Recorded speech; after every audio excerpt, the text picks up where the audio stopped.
Sleek, safe, and all-electric, Volvo C40 is ready to take on Tesla. What's up, folks? I'm Dave Underkoffler, editor-in-chief of Autolist.com, back with another one-week test drive. This week's victim is the 2024 Volvo C40 Recharge. It's the more coupe-like version of Volvo's boxier XC40, and it's all-electric, offering about 300 miles of range or 260 miles of range, depending on which version you choose. It starts at about $50,000 and goes all the way up to $62,000 for the fully loaded version you see here. So is all that going to be enough to take on rivals like the Tesla Model Y, Genesis GV60, or Lexus RZ? Let's go spend a week with one and find out. All right, let's do a walk around of the exterior on this C40. As I mentioned, we're testing the fully loaded Ultimate version. That's the trim. But by and large, it looks the same as the other two trims. That would be the Core and the Plus. Maybe the main difference are these larger 20-inch alloy wheels. Those are pretty cool. Up front, pretty sleek. You've got LED daytime running lamps there, fog lamps down below. And then this grille is filled in. On the gas versions of Volvo's XC40, this would be more of a traditional grille, but that's how you know the difference is if it's filled in there. In terms of dimensions, this C40 is a little smaller overall than Tesla's Model Y. So shorter, lower, a little more narrow. You can see the coupe-like profile. It's the main difference between this and the XC40. See, it's really sort of a pronounced profile right there. It is pretty sleek in the back. I like the rear here. You've got these taillights kind of running up the side. That's pretty cool. As you might imagine, visibility out the back is awful. I'll show you guys that a little bit later in driving impressions. We've got the badge here. So it says twin there. That's how you know it's the twin motor, the all-wheel drive version. For 2024, Volvo does offer a rear-wheel drive. We'll get into more details about that later. I'll show you guys the cargo space. Loses about a cubic foot of cargo space to the XC40, but still pretty useful. You got my bag there, some storage down below. So, and those seats, as you can see, are split 60-40, and they do fold. So, do that. And then people always ask when you're talking about EVs, does it have a frunk? So this one, the answer is kind of. Let me show you guys what I mean by that. So you've got to open it as if you were opening a normal hood. But underneath, you've got this space. And then in here, a little bit of space. You've got the charge cord. You don't have to keep that charge cord in there. If I own this vehicle, I would take it out. So yeah, maybe a little bit of space. It's not nothing. It's better than some other rivals, but definitely not as big as Tesla's Model Y. So there you have it.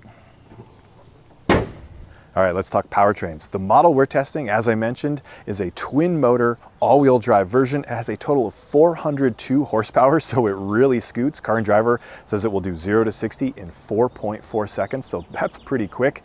It has an EPA rated range of 257 miles, and that's for the 2024 version. That's actually a nice little bump over the 2023 model. It also offers DC fast charging. It'll charge from about 10% up to 80% in about 28 minutes, according to Volvo. And new for 2024 is the addition of a base model rear-wheel drive. That's a single motor rear-wheel drive with about 300 miles of all-electric range and 248 horsepower. All right, now to the interior of the C40. Generally pretty nice, really nicely built, feels very solid, very comfortable. I really like these seats. Volvo doesn't offer any leather in its vehicles now. So it's a faux leather. This is kind of like an Alcantara imitation kind of suede material. Really nice bolstering though on these seats, very comfortable. I also like kind of the material here. This is like almost like a felt blue that kind of complements the exterior color of the car. When it comes to screens, we've got a 12.3-inch digital instrument panel there. This is configurable. I can hit that and it's going to pull up. You can see the maps display right there. That's pretty cool. And then over here, this is a 9-inch display. It runs on Google, so it has Google Maps, Google Assistant, and Google Play Store built in. Show you Google Maps there, so that's pretty cool. We all know how to use Google Maps. No real surprises. So nice that it's integrated. One thing that does drive me a little nuts though, as an Apple user, comes with CarPlay, but it's not wireless. You have to plug it in. So that is a little frustrating. But generally, yeah, the screen, although it is small and it's smaller than some of its rivals, it's nicely executed. It's bright, it's responsive to your touch, and the menus are also pretty intuitive. So this is sort of a kind of menu that you're using more often. You can go into a more detailed menu there.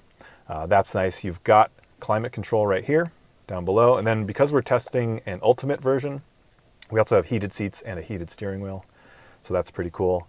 You do have some physical controls down below. You've got a volume knob and then some of the audio and then the defrost functions down there.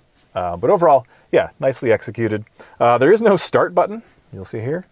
You just get in the car and go. It recognizes the key.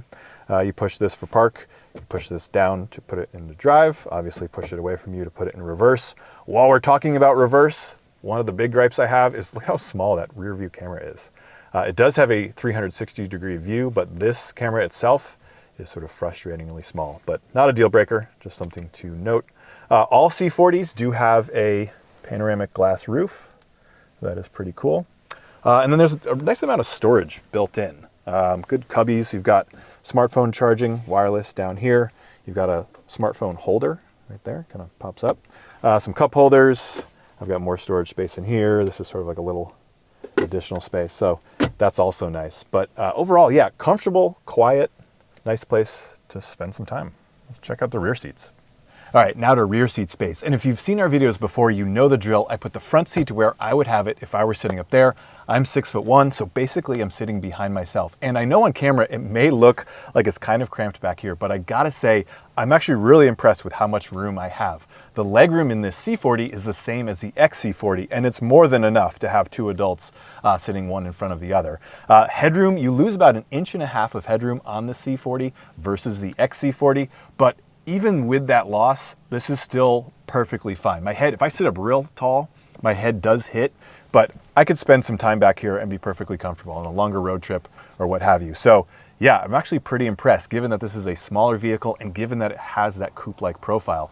The one thing I actually don't like, the only thing that's really a little bit of a frustration back here is how small this door opening is. It's a little tricky getting in and out, but once you're in, perfectly comfortable. All right, driving impressions. As I mentioned earlier, we've got 402 horsepower in this all-wheel drive version that we're testing. It does 0 to 60 in 4.4 seconds. That is fast. This is a fun car to drive. I've really enjoyed it. Plenty of power in any situation, especially on on-ramps or when you go to pass somebody. So that's been a lot of fun. It's almost so much power, I could very easily recommend going with just the rear-wheel drive version if you don't need all this power. It saves you some money.